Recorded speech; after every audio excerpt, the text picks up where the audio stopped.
Hello friends, welcome back once again. Friends, आज की class में हम लोग कोशिका के अंग के बारे में आगे देखेंगे। हम लोग कोशिका के अंदर अंग के बारे में जान रहे थे कि कोशिका के अंदर कौन कौन से अंग पाए जाते हैं और सभी अंगकों के क्या क्या कार्य होते हैं। सभी की इंपॉर्टेंस हमारी जिंदगी में, हमारे लाइफ के लिए क्या उपयोगी होते हैं, इन कहानियों को हम लोग देख रहे थे। आज के क्लास में हम लोग देखेंगे लाइसोसोम के बारे में। किसके बारे में देखेंगे? तो लाइसोसोम कि आखिर ये खतरनाक और इम्पोर्टेंट कितना ज्यादा है, इसके बारे में हम लोग जानेंगे। Lysosome, right. अब बात करते हैं लाइसोसोम की। मैंने पहले वर्ड यूज किया है खतरनाक और उपयोगी, दोनों चीजें। अब सोच रहे होंगे आप लोग कि खतरनाक और उपयोगी दोनों का कैसा तालमेल है भाई। तो समझिए कि ये जितना ज्यादा उपयोगी है उससे कहीं ज्यादा खतरनाक भी है। जैसे आपको देखे होंगे एक एग्जाम्पल से आप समझ सकते हैं कि एक फैमिली के अंदर कोई इंसान होता है जो क्या होता है कि पूरी घर की जिम्मेवारी को उठाता है, बहुत समझदार होता है, हर किसी के बात को, फीलिंग को समझता है, पूरे परिवार को लेके चलने की क्षमता होती है। लेकिन उसी में एक तरफ दूसरे तरफ पॉइंट होता है कि बहुत अधिक गुस्से वाला होता है, कि कुछ भी अगर प्रॉब्लम हो तो तुरंत वो हाई टेम्पर्ड हो जाएगा। मतलब ऐसे लोगों को हम कहते हैं शॉर्ट टेम्पर्ड पर्सन। बहुत जल्दी गुस्सा हो जाएगा और किसी बने हुए काम को भी बिगाड़ देगा। तो ठीक उसी तरह यह लाइसोसोम है। समझिए आपके फैमिली मेंबर का, अर्थात की कोशिका के फैमिली मेंबर का सबसे जिम्मेदार नागरिक है, लेकिन सबसे खतरनाक और सबसे ज्यादा गुस्सैल है। शॉर्ट टेम्पर्ड है ये।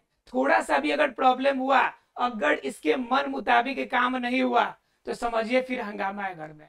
कुछ भी नहीं, पूरी घर को तहस नहस कर देगा ये। चलिए देखते हैं कि आखिर ऐसा क्या बात है। तो देखिए, हम बात करते हैं अगर लाइसोसोम की, तो लाइसोसोम आपके लिए दो चीजें हैं। दोनों दो छोर पे हम लिख देते हैं, दो अलग अलग छोर पे आपका। एक तरफ तो इसका पॉजिटिव गुण है, मतलब कि अच्छी बातें हैं इसके लिए, कि पूरे परिवार की जिम्मेवारी समझता है, बच्चा अच्छा है, गुड बॉय है एकदम, बिहेवियर में एक नंबर, देखने में एक नंबर, परिवार में सब कुछ को तालमेल बैठाने वाला, हर तरह से अच्छा बच्चा है। और दूसरे तरफ इसका है निगेटिव पॉइंट। बस गुस्सा आया कि बस पूरा घर अपने सर पे ले लेगा, तो निगेटिव पॉइंट। पॉजिटिव और निगेटिव दोनों पॉइंट है। और सब किसी को अगर देखा जाए तो सब कोई कहता है कि कुछ भी खा पी लीजिए, ठीक है, लेकिन पहले जो भी चीजें सुनना होता है तो कहते हैं कुछ मुंह मीठा हो जाए, कुछ अच्छी बातें हो जाए। तो पहले लाइसोसोम की अच्छी बातें देखते हैं। तो अच्छी बात यह करता है कि बाहर से कोई भी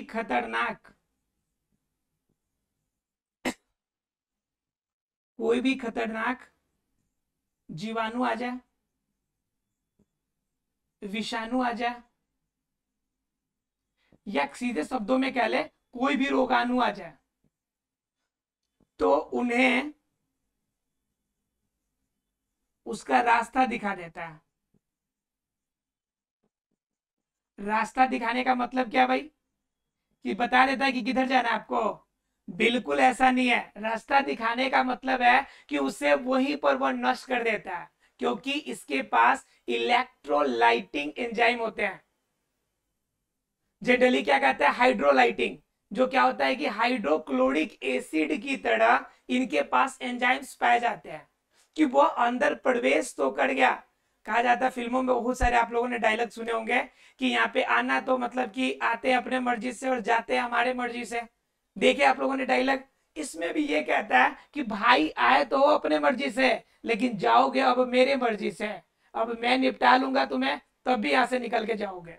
तो कहता है कि बाहर से कोई भी अगर खतरनाक जीवाणु, विषाणु, रोगाणु कुछ भी अंदर आ जाए, एंट्री तो कर लेगा, लेकिन एंट्री करने के बाद बाहर निकलना उसके लिए मुश्किल हो जाएगा। बात समझ में आ रही है? मतलब क्या? उस रोगाणुओं को यह आपका नष्ट कर देता है, पूरी तरह से समाप्त कर देता है। दूसरा नंबर बात, कि कोशिका के अंदर, ध्यान से समझिएगा, कोशिका के अंदर जो भी बेकार पदार्थ होगी, अपशिष्ट पदार्थ होगी, अंदर बेकार या अपशिष्ट पदार्थ जो भी होगा, उन सभी का खात्मा कौन करेगा? तो लाइसोसोम करेगा। अपशिष्ट पदार्थों का खात्मा करेगा। बॉडी के अंदर कुछ भी अगर बेकार है कोशिका के अंदर, अगर कोई काम का नहीं है, ज्यादा बोल रहा है, तो पकड़ के उसका हिसाब कर देगा वो। तो हिसाब करने का काम किसका है? लाइसोसोम का। तो समझ रहे हैं, आपके मन में हो रहा होगा कितना अच्छा इंसान है, पूरे आपका कोशिका की केयरिंग है, पूरी कोशिका की ध्यान रखता है ये। भाई सही बात है, पूरी ध्यान रखता है। और उससे भी ज्यादा इंपॉर्टेंट तब बात हो जाती है जब क्या करता है कि कोशिका के अंदर और केंद्रक के अंदर, कोशिका और उसके केंद्रक के अंदर अगर कुछ भी बेकार मिल जाए, अगर कुछ भी अपशिष्ट या फिर पदार्थों को ले जाने में, ले आने में, या किसी चीज के संश्लेषण में कोई समस्या हो, तो उन सभी समस्याओं का ऑल इन वन हल कौन करेगा? लाइसोसोम।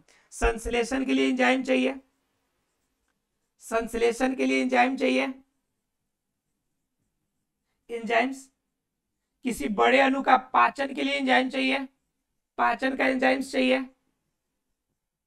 ये कौन देगा सब? ये देगा लाइसोसोम। समझिए, लाइसोसोम मतलब ऑल इन वन सॉल्यूशन है, हर बीमारी का एक सॉल्यूशन, नाम लाइसोसोम। ठीक है, तो समझ सकते हैं कि इतना पॉजिटिव बात है। आप तो कह रहे होंगे कि वाह, एक ही है ऐसा कोशिका के अंदर जो पूरी कोशिका को अकेले हिला के रखा हुआ है। अब बात कर लेते हैं थोड़ा सा निगेटिव पॉइंट की। जब किसी के बारे में अच्छाई जब जानते हैं, तो ये भी जानना जरूरी होती है कि आखिर ये इतना अच्छा इंसान है, तो इसका वीक पॉइंट भी जरूर कुछ ना कुछ होगा। तो क्या निगेटिव पॉइंट है इसकी? तो इसकी निगेटिव पॉइंट की अगर चर्चा कर लेते हैं हम लोग, लाइसोसोम की। कभी भी हर इंसान के अंदर सभी के सभी पॉजिटिव क्वालिटी नहीं होते हैं, इसलिए कभी भी हमें ध्यान रखना चाहिए कि किसी भी इंसान या कहीं से भी कुछ सीखना है हमें, तो उसकी कमियों को इग्नोर किया जाता है और अच्छी चीजें है उसे ग्रहण किया जाता है। मतलब लाइसोसोम को भी अगर कोशिका के अंदर जगह मिली है, तो उसके पॉजिटिव कारण के कारण, यानी पॉजिटिव जो कार्य है उनके कारण, उसके निगेटिव कारण इससे भी खतरनाक है, लेकिन फिर भी इसको, आपको लाइसोसोम को रखा गया है कोशिका के अंदर। जरा सोचिए कि निगेटिव इससे भी खतरनाक कैसे है। कहता है ये कि अगर लाइसोसोम का जो थैला है, लाइसोसोम का जो थैला है, लाइसोसोम का थैला, जिसमें क्या है भाई? तो जिसमें हाइड्रोक्लोरिक अम्ल वाला, हाइड्रोक्लोरिक एंजाइम्स को रखता है। अगर यह फट जाए, किसी कारण बस अगर कोई समस्या हुआ और रखता है, अगर यह फट जाए, क्या हो जाए? फट जाए। तो फट जाने की वजह से क्या होगा? फट जाने की वजह से जो आपके लिए फायदा पहुंचा रहा था, वह आपको नुकसान पहुंचाएगा। और ये क्या करेगा? कोशिका झिल्ली को नष्ट कर देगा, कोशिका झिल्ली को ही पचा देगा। उसके बाद क्या? उसके छोटे छोटे अंगक होंगे, उन अंगक को भी पचा देगा, अंगक को भी पचा देगा। मतलब क्या? सीधे शब्दों में कहे तो पूरी कोशिका का अस्तित्व मिटा देगा, कोशिका का अस्तित्व मिटा देगा। और इस कोशिका के अस्तित्व मिटा देने के कारण ही इसे हम लोग सुसाइडल बैग कहते हैं, कि सुसाइड करने वाला है, मतलब आत्महत्या की थैली, आत्महत्या की थैली।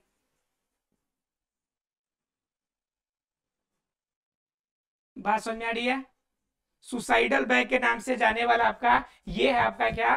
तो ये आपका लाइसोसोम है, जिसे हम क्या कहते हैं? सुसाइडल बैग, सुसाइडल बैग कहते हैं हम लोग। क्लियर है?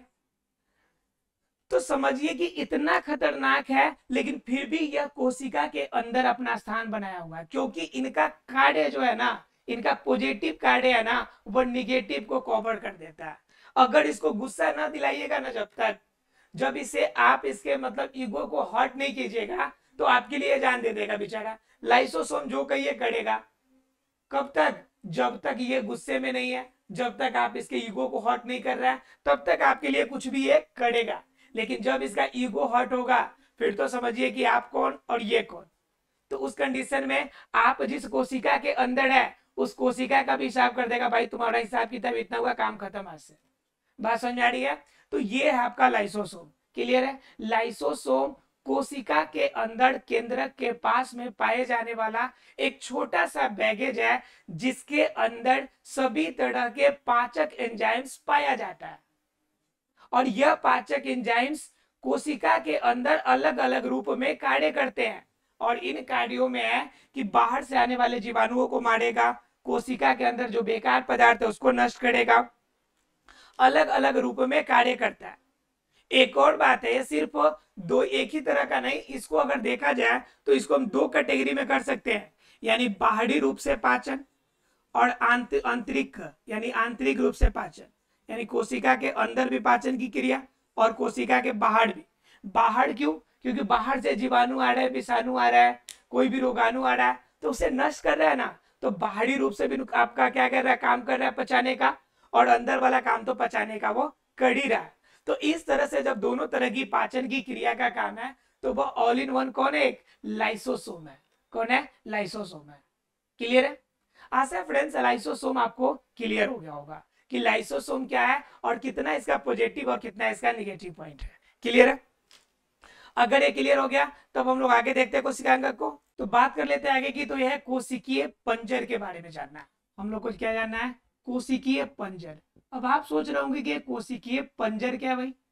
तो कोशिकीय पंजर दरअसल क्या होता है कि आपके बॉडी के अंदर जो कोशिका पाई जाती है उस कोशिका के अंदर एक ऐसे नली के समान ऐसी रचना बनेगी, एक आपका लंबाकार और दंडाकार संरचना बनेगी।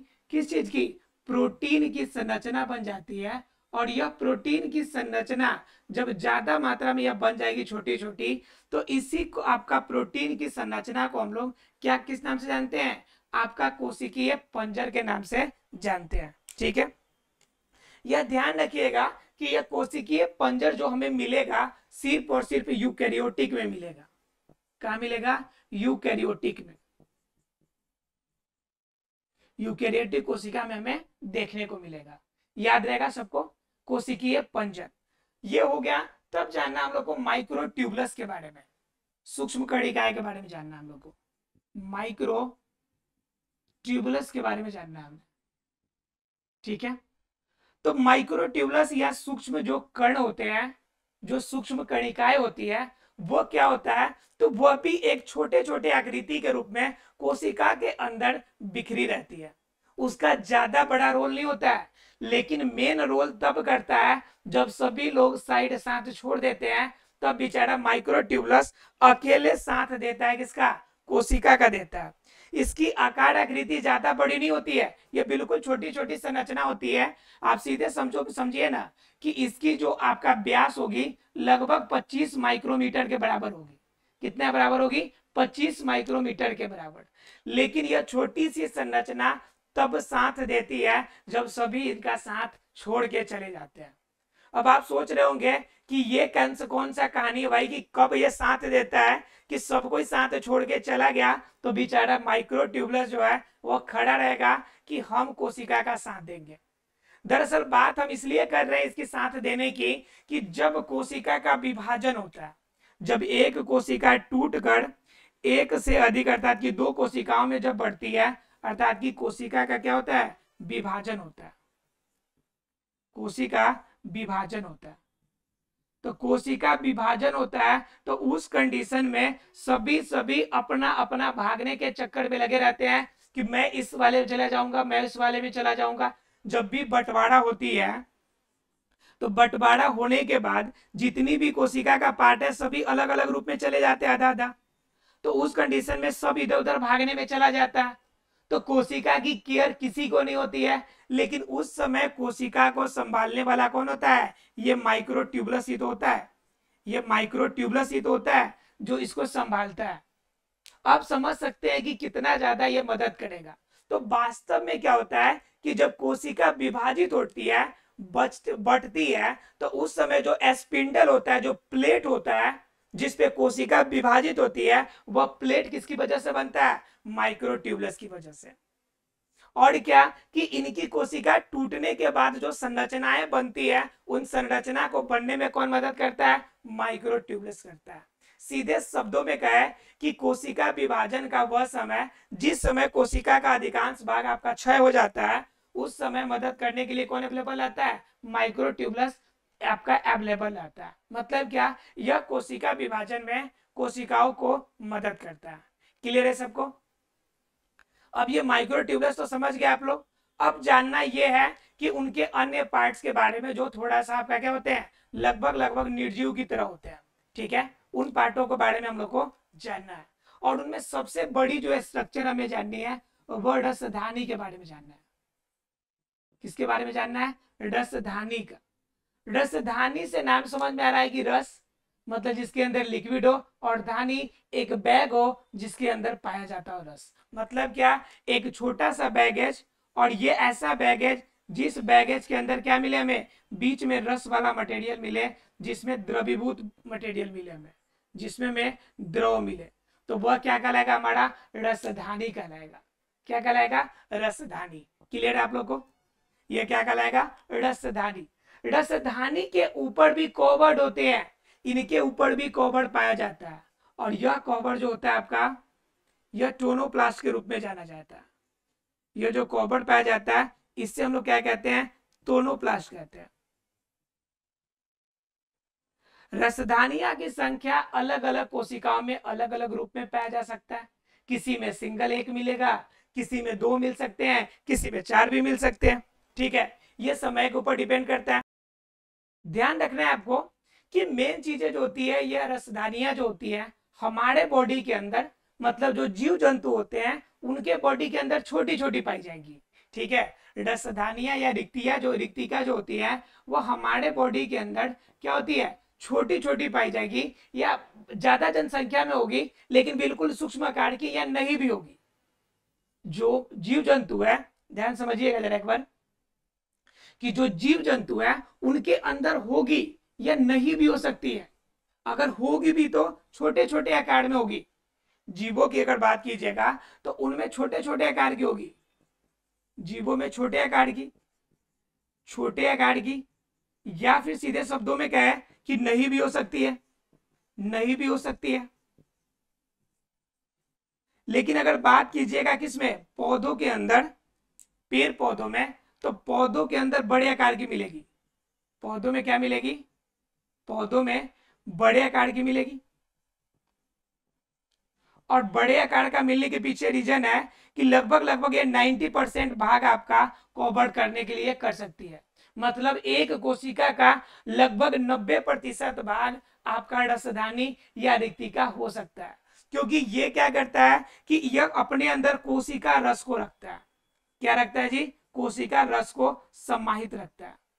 बहुत सारे ऐसे जीव है जो अपना भोजन का स्टोर भी इसी में करते हैं, और पौधे भी क्या करते हैं? भोजन का स्टोर करते हैं, इसमें अपना भोजन स्टोर करते हैं। यहां तक कि एक कोशिकीय जीव जैसे अमीबा हो गया, अमीबा भी अपना भोजन जो है रसधानी में स्टोर करता है। क्लियर है? मतलब क्या कि आपका यह रसधानी जो होता है हमारे लिए जितना इंपॉर्टेंट नहीं है, जो जीव जंतुओं के लिए आपका इतना इंपॉर्टेंट नहीं है, वह किसके लिए ज्यादा इंपॉर्टेंट है? पेड़ पौधों के लिए ज्यादा महत्वपूर्ण हो जाती है, क्योंकि यह संरचना उसके अंदर अलग अलग रूप में विभिन्न प्रकार की महत्वपूर्ण क्रियाओं को दर्शाती है। यह जनरली संकुचनशील भी होती है, यानी कि संकुचित होने वाली भी होती है। और संकुचन होने के पीछे रीजन है कि जब उसके अंदर जो कोशिका रस पाया जाता है, जो स्टोरेज वाला अंदर आपका भोज्य पदार्थ होगा, बाहर निकलने के लिए संकुचित होगा, तो अपना बाहर निकलेगा मटेरियल, तो उस कंडीशन के लिए भी ये जरूरी हो जाता है। उसके बाद अगर बात कीजिएगा तो इनके अंदर छोटे छोटे होल्स भी पाए जाते हैं, जिन होल से होकर मटेरियल अंदर जा सकता है और बाहर भी निकल सकता है। इन झिल्लियों के ऊपर छोटे छोटे आकार के होल्स भी पाए जाते हैं। ठीक है, ठीक है, तो ऐसे आप लोगों को क्लियर हो गया होगा। ध्यान रखना है एक और कि इसके अंदर इतना ही चीज नहीं, इसके अंदर और भी आपको पोषक तत्व मिल सकते हैं, जैसे वसा भी, जैसे वसा स्टोर करके रख सकते हो, प्रोटीन रख सकते हैं, या फिर आप कहें तो ग्लाइकोजन भी रख सकते हैं, आप ग्लाइकोजन भी रख सकते हैं। तो इस तरह के जो पदार्थ हैं, इस तरह के पदार्थ आपको कहाँ रखे जा सकते हैं? आपको रसधानी या रिक्तिका के अंदर देखने को मिल सकता है। अर्थात ये छोटे छोटे स्ट्रक्चर जो होंगे वह आपको कहाँ मिलेंगे, रसधानी में मिल सकते हैं।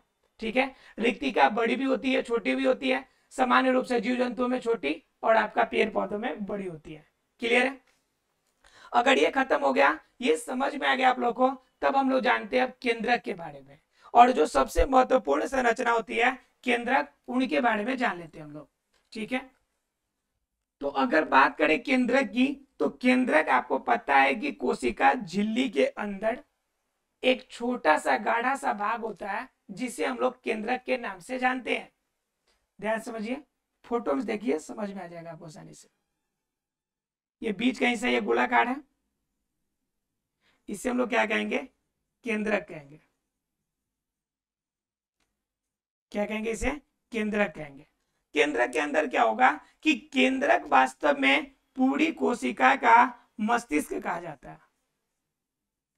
क्या कहा जाता है, मस्तिष्क, क्योंकि पूरी कोशिका का कंट्रोलिंग पावर जो होता है वह इसी के पास होता है। यानी कंट्रोलिंग पावर जो होगा, कंट्रोल करेगा, वह कौन करेगा, केंद्रक करेगा।